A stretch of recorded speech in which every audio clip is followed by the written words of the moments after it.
नमस्कार भक्तों, स्वागत है आपका दिव्य कथा यात्रा में। आज हम एक ऐसी यात्रा पर निकल रहे हैं जो सदियों पुराने रहस्य के द्वार खोलेगी। एक ऐसा रहस्य जिसने दुनिया के सबसे महाकाव्य को हजारों सालों से जीवंत रखा। एक ऐसी कहानी जो करोड़ों लोगों की आस्था का केंद्र है और एक ऐसा सच जिसे आधुनिक विज्ञान आज तक पूरी तरह सुलझा नहीं पाया है। जरा सोचिए, क्या एक 15 लाख साल पुराना पुल जिस पर भगवान राम की सेना चलकर लंका पहुंची थी, आज भी समुद्र के नीचे मौजूद है? क्या आपने कभी सुना है कि पत्थर पानी में तैर सकते हैं? अगर हाँ, तो इस रहस्य की गहराई में गोता लगाने के लिए तैयार हो जाइए। आज हम उस पुल की कहानी कहेंगे जो भारत और श्रीलंका को जोड़ता है, जिस पर विश्वास की नींव रखी गई है और जिसने इतिहास को नया मोड़ दिया।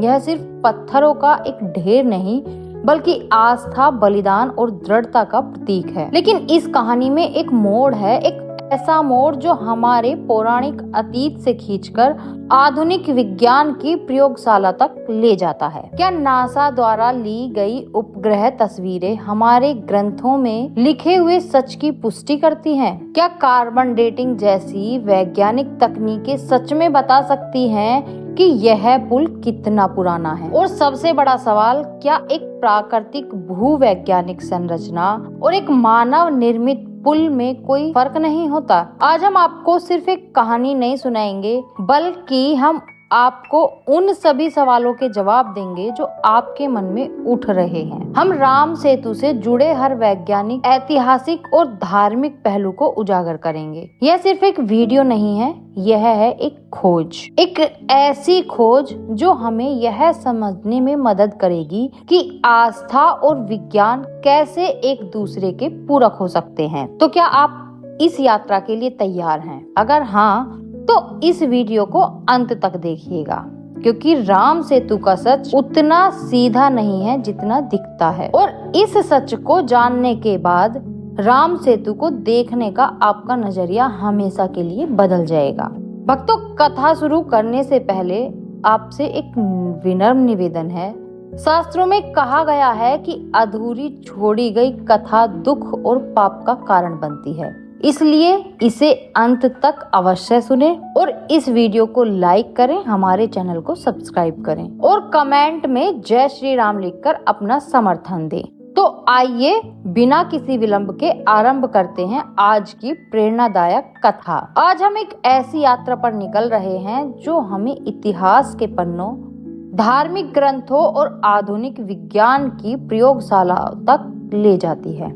हम बात कर रहे हैं राम सेतु की, जिसे एडम्स ब्रिज भी कहा जाता है। यह एक ऐसा नाम है जो सदियों से हमारे दिलों में बसा हुआ है। यह वह पुल है जिसे रामायण में भगवान राम ने लंका पहुंचाने के लिए अपनी वानर सेना के साथ बनाया था। लेकिन क्या यह सिर्फ एक कहानी है या फिर इसका कोई वैज्ञानिक आधार भी है? आज की यात्रा में हम जानेंगे कि कैसे एक प्राचीन कथा आधुनिक विज्ञान के सामने एक रहस्य बनकर खड़ी है। क्या यह वास्तव में एक मानव निर्मित पुल है या फिर यह प्राकृतिक एक अद्भुत चमत्कार है? चलिए शुरू करते हैं हमारी यह दिव्य कथा यात्रा। रामायण में भगवान राम अपनी पत्नी सीता को वापस लाने के लिए लंका जाना चाहते थे, जिन्हें रावण ने हर लिया था। लेकिन उनके रास्ते में विशाल समुद्र एक बड़ी चुनौती थी। तब वानर सेना के प्रमुख नल और नील, जिन्हें समुद्र पर पत्थर तैराने का वरदान मिला हुआ था, उन्होंने एक पुल बनाने का फैसला किया। कहानी के अनुसार जब वानर सेना ने पत्थरों पर राम नाम लिखकर उन्हें समुद्र में डाला तो वे तैरने लगे। ऐसे ही एक विशाल पुल का निर्माण हुआ, जिस पर चलकर भगवान राम और उनकी सेना लंका पहुंची। इस पुल को राम सेतु कहा गया। यह कथा हमें सिखाती है कि कैसे विश्वास और सामूहिक प्रयास से असंभव को भी संभव किया जा सकता है। यह सिर्फ एक पुल नहीं था, बल्कि यह दृढ़ निश्चय और भक्ति का प्रतीक था। आधुनिक विज्ञान का दृष्टिकोण क्या है इसके लिए? उपग्रह से लिया गया साक्ष्य। सदियों तक राम सेतु केवल एक धार्मिक कथा था, लेकिन 2002 में नासा द्वारा जारी की गई उपग्रह तस्वीरों ने इस कथा को एक नया मोड़ दे दिया। इन तस्वीरों में भारत के धनुषकोडी और श्रीलंका के मन्नार द्वीप के बीच पानी में डूबी हुई एक लंबी टेढ़ी मेढ़ी श्रृंखला दिखाई दे रही थी।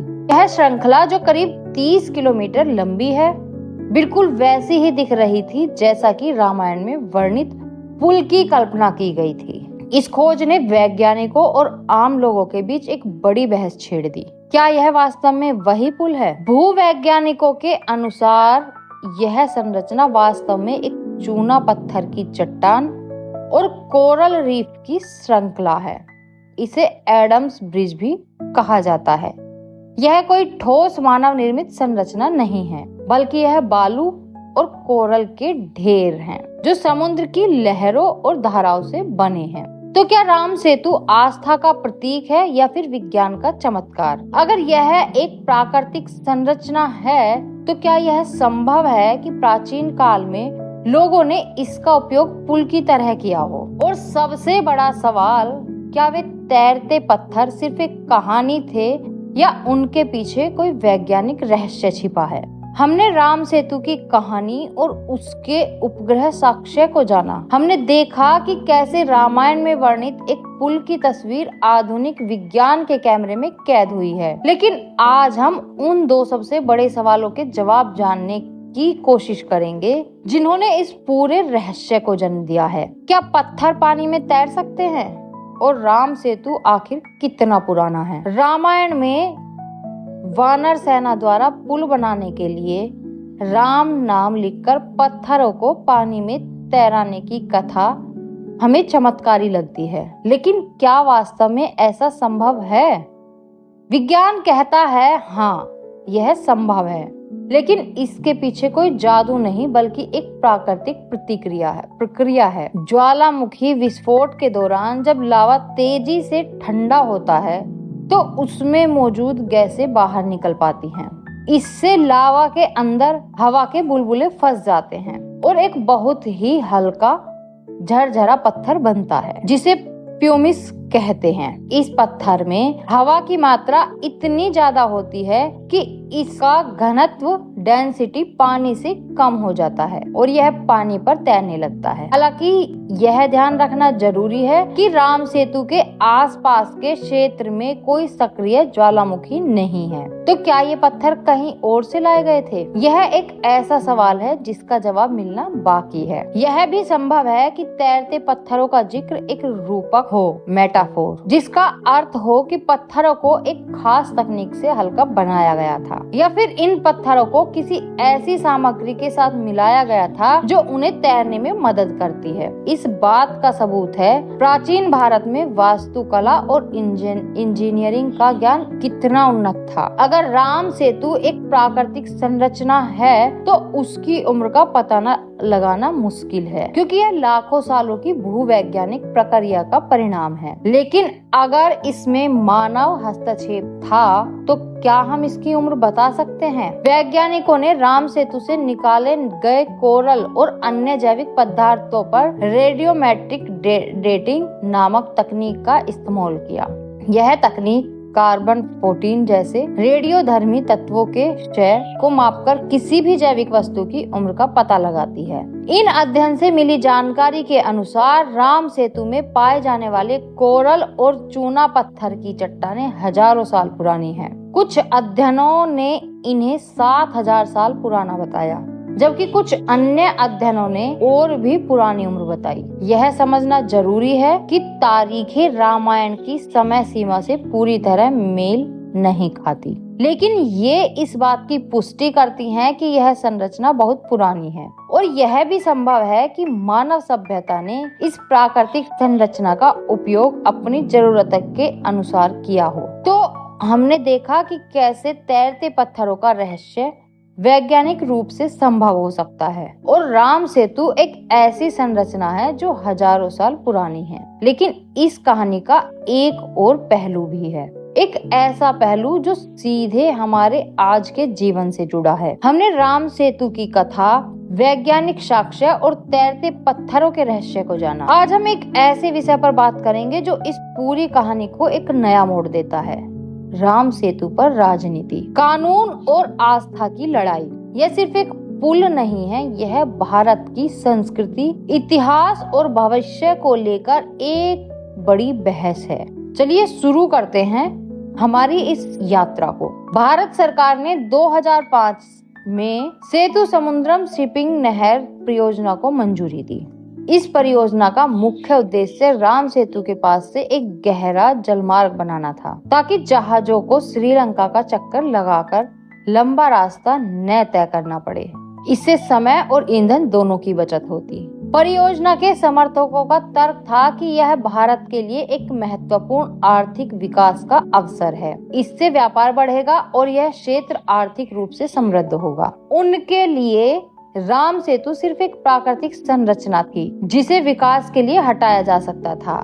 लेकिन इस परियोजना के विरोधियों का तर्क था कि राम सेतु करोड़ों हिंदुओं की आस्था का प्रतीक है। इसे रामायण में वर्णित एक पवित्र पुल माना जाता है और इसे तोड़ना धार्मिक भावनाओं को ठेस पहुंचाना होगा। उन्होंने इसे एक राष्ट्रीय स्मारक घोषित करने की मांग की। यह लड़ाई सिर्फ धार्मिक भावनाओं तक सीमित नहीं थी। पर्यावरणविदों ने इस परियोजना का विरोध किया।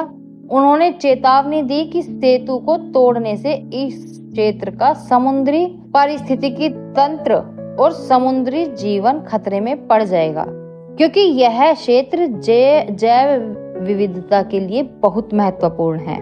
यह मामला भारत की सर्वोच्च अदालत सुप्रीम कोर्ट तक पहुंचा। कई याचिकाएं दायर की गई, जिनमें राम सेतु को एक प्राचीन स्मारक घोषित करने और उसे बचाने की मांग की गई। सुप्रीम कोर्ट ने सरकार से इस मुद्दे पर अपना रुख स्पष्ट करने को कहा। सरकार ने शुरू में राम सेतु को मानव निर्मित मानने से इनकार कर दिया था, लेकिन बाद में जन भावना और धार्मिक संगठनों के दबाव के कारण अपना रुख बदला। आज भी यह मामला कोर्ट में है और इस पर कोई अंतिम फैसला नहीं आया है। परियोजना पर काम रुका हुआ है और राम सेतु अपनी जगह पर बरकरार है। यह मामला दिखाता है कि कैसे धार्मिक आस्था, वैज्ञानिक तर्क और आर्थिक विकास की जरूरतें एक दूसरे से टकरा सकती हैं।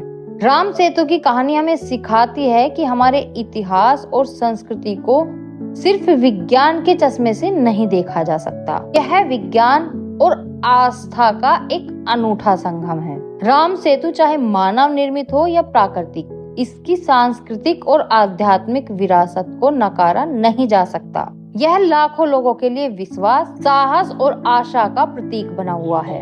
शायद राम सेतु का असली रहस्य यही है कि यह हमें वैज्ञानिक खोज और आध्यात्मिक विश्वास दोनों को साथ लेकर चलने का रास्ता दिखाता है। अगर आपको यह यात्रा पसंद आई हो तो हमारे चैनल को सब्सक्राइब करें और वीडियो को लाइक करें। मिलते हैं अगली दिव्य कथा यात्रा में। आपका बहुत बहुत धन्यवाद।